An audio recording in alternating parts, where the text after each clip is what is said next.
everyone. We continue our discussion on model based collaborative filtering, and in this context we have in first two lectures we have seen model based collaborative filtering with respect to generic machine learning models. Then we started talking about latent factor models, and specifically in the last class we saw the basic idea behind these latent factor models, which is UV decomposition. With help of one example, we saw that how the matrix completion problem can be solved from after randomizing the values of U and V and trying to minimize the error. Now, this process which we discussed with help of one example, now we are going to see it formally, and specifically in a situation when U and V you may try to optimize at the same time. Okay, so, let us move ahead. So, this is the content. We are going to talk about unconstrained matrix factorization problem. So, this is the most fundamental form of matrix factorization, and the problem is unconstrained. In one of the earlier lecture, I told you what an unconstrained problem is. Every optimization problem is going to have one objective function. So, when we talk about any optimization problem, there are two parts. One is objective function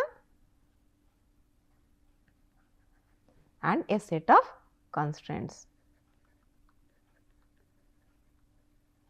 So, this objective function, which in this case is the loss function or the error function, has to be minimized, and constraints are the set of boundaries that you put. So, beyond you put certain limit on the resources that you have. So, those make the constraints.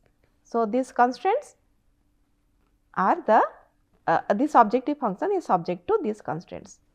So, in this particular setting we do not have these constraints. So, therefore, it is an unconstrained matrix factorization problem. Okay. So, what we are trying to do basically, the element wise element, this is called the Frobenius norm. So, whenever we compare two matrices,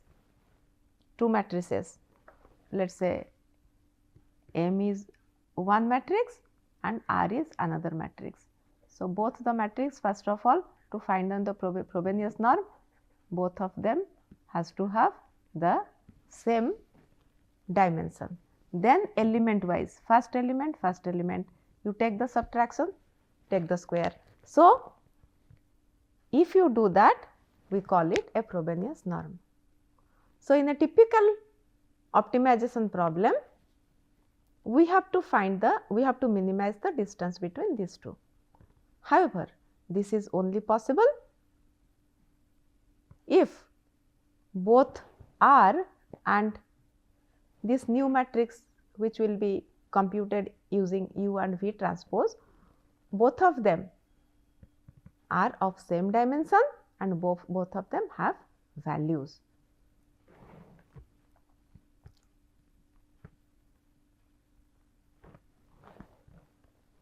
So, now in the context of matrix with missing entries, only a subset of entries of R are known.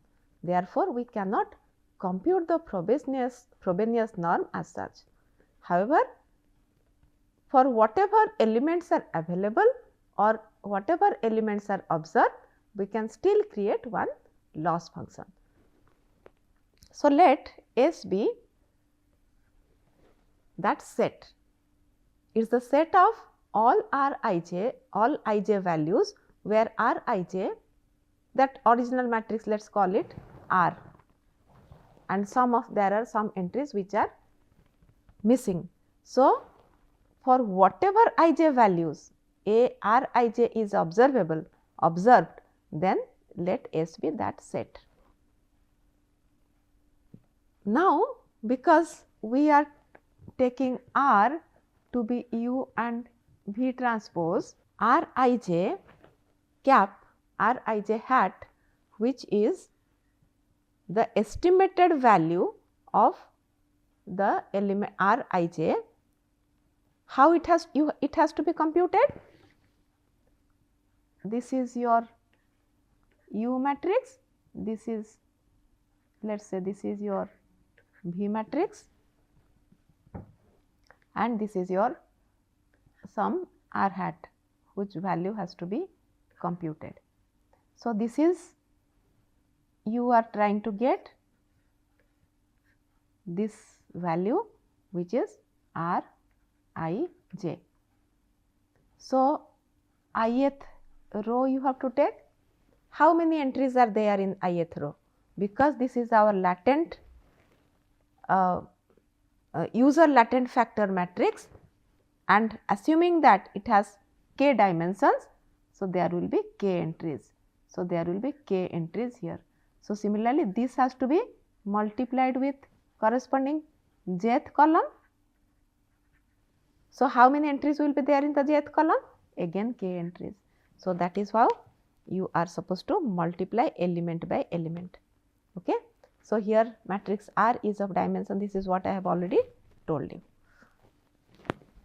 Now, this is the error minimization problem. This we saw, this was what? Our R hat Ij. So, this R hat Ij has to be subtracted from Rij, and you take the square and take the sum of square as usual. Over what? Over whatever entries are observable. So, in the matrix R, only those entries which are available, for them we take this sum, and these are the individual error terms. Now, this half is purposefully multiplied, because when we try taking the differentiation, we have to be making it 2 into this. So, therefore, this 2 gets cancelled, otherwise 2 remains. So, this is immaterial whether you put half or not, but if you put half, that 2 gets cancelled. That is the reason for which half is here. Now, with respect to this objective function, how do we find out the optimal value? To find out the optimal value, every optimization problem is a search problem, and in that search problem, you are supposed to find out, this is again some kind of quadratic function. So, because it is a quadratic function, let us say in 2 dimension it will be having a form like this, and let us say in 3 dimension it will be something like this. So, therefore, this is our point, this is our point. For a very small problem, you can a 2 dimensional, 3 dimensional are a very simple problem, you can try taking the derivative in this case, because there is one variable and the partial derivatives with respect to both the variables. Here there is one variable, this is the function and this is the variable x, and here you have 2 variables, one x direction and y direction, this is something the x, something y, and this is your function f. So, we have to take the partial derivative with respect to both and set them to 0. So, that is what is, and partial derivatives, the vector of partial derivative is called the gradient. So, you take the partial derivative with respect to each element. So, now the question is how many elements? How many elements? In U, what was the dimension of U? Dimension of U, original dimension of R was m cross n, and because we thought of keeping k latent factors, U was of dimension m cross k and V was of dimension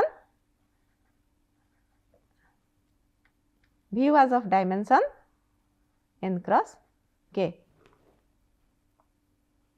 Okay. So, for how many values we are going to determine, how many entries are there? M into k entries here and n into k entries here. So, one such equation will be there for each of the entry, okay, for each of the entry, and you take the error term, okay. So, total this many number of variables for which you will be finding the gradient with respect to this error function. Set, I mean ordinarily you have to set everything to 0 and solve. So, how many equations? M into k plus n into k, that many number of equations you have to solve. But so therefore, and those equations, it becomes extremely difficult now. So, therefore, you have to search for some kind of iterative procedure to do it. So, which means in each iteration you will update the values. You start with certain random values and in each iteration you keep on updating. So, what is this gradient equations? So, this is the gradient equation which we obtained from here. This is the gradient equation for all the elements of U. This is the gradient equation for all the elements of V. So, gradient equation for. So, at each iteration you have to move in the direction of the gradient, in the direction of the gradient. So, actually gradient gives you the direction in which the rate of change is highest in the function. So, if you move in the opposite direction of the gradient, your value of the function decrease. So, therefore, at any point you take the gradient and then try whatever point from which you are starting, you move on the surface of the function in the negative direction of that, negative direction of the gradient, that gives you the fastest decrease. So, correspondingly you have this. So, here what is, how do you get this error term? This error term is coming from here. Now, look at this. This ultimately is the error, and when you take the partial derivative with respect to any of these variable, then 2 comes and 2 is getting cancelled, and this term, this part is your error term, okay. So, with this error Eij, so this Eij is getting reflected here. So, now, so how do you improve? So, if you have given certain original value q, iq, you add the gradient and move in that, you subtract the gradient and move in that direction. And similarly for V, this is the case. So, you update equations in terms of vector form. What is U? U is the in the matrix form. U is the entire matrix of U with all these update terms, where this is the original value, this is you are adding the update and you keep on iterating. This value of alpha, which is stepwise, sometimes it is called the learning parameter, is chosen based on using some kind of standard numerical method, which is discussed in general in nonlinear programming. Now, once we have these update equations, what we do? We can take all the values at a time for which the entries are observed and try updating. So, this process is called gradient descent, because you are going in the negative direction of the gradient. So, here you are selecting all the Ri values which are observed, not the values which are have blank entries. Now, you have to create some kind of convergence criteria, like the difference between the original matrix and the new matrix, or the difference between the last error function and this error function is some delta or something. So, decide your convergence criteria and iterate this procedure. During this iteration, what did you do? You tried updating this randomly given values, and this you did considering all the elements in S at a time. Okay? And if the number of entries are huge, then this task is going to be again very time taking, because each iteration itself is going to take considerable amount of time. So, therefore, another approach is you do not have to do everything at a time. Maybe you can take one row at a time, one row of X or one column of one row of U, or the matrix R is m cross n dimensions. So, either you take this entire row, all the ui values. How do you get in the modified? Taking all the ui values in that, or taking a column at a time. So, when I do this, only the portions contributed by ij I consider for all the k elements, and this is the portion contributed by ij for all the k elements. And with this, for individual entries, I write this. So, when I write this individual entries, how is the different from the original one? Look, here I was taking for all I and all j, but here we are doing for individual I and individual j. Of course, all the k elements which are the latent factors we are supposed to consider. So, accordingly, because you are now using your gradient over here and trying to update, this is your new function. Okay. So, with this new function, now you do something called stochastic gradient descent. This is your entire set where Rij, all Rij's are observed. Now, this is only a subset. Okay? You only a subset. So, for each ij you do this and you iterate till your convergence criteria is met. Now, we have already talked about the concept of regularization, the ridge regression, while talking about the ridge regression case. So, and why do you do it? To avoid overfitting. So, here also the overfitting may occur. So, therefore, it is also possible that you can add regularization terms. So, these regularization terms are considering individual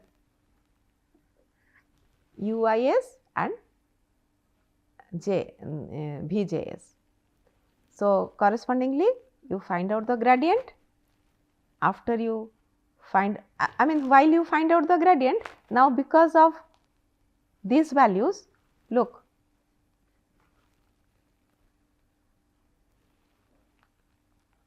this of course, when you take with respect to UIQ, this part is assumed to be constant and this part will not have any effect, the last part, but here this part will have some effect. So, therefore, you get this term, and similarly moving ahead, you with V's you get this term. This is fairly simple.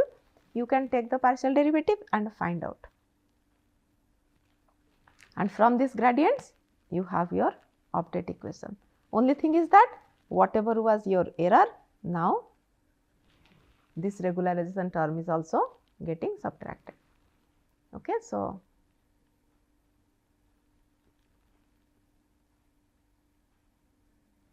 that was for gradient descent, and this is for stochastic gradient descent. In stochastic gradient descent, individual element at a time you try considering. So, here it was the sum and here individual elements.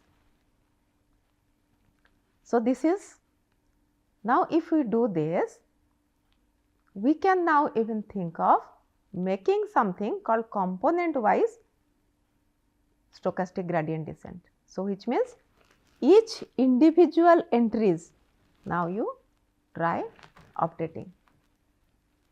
Take for each ij belongs to S, do it. So, till the convergence criteria is met. So, through this iterative procedure, which is a variation of your normal gradient descent, you will be saving a lot of resources, computing resources, and process will not stop because of lack of resource. So, you continue up to this and you stop.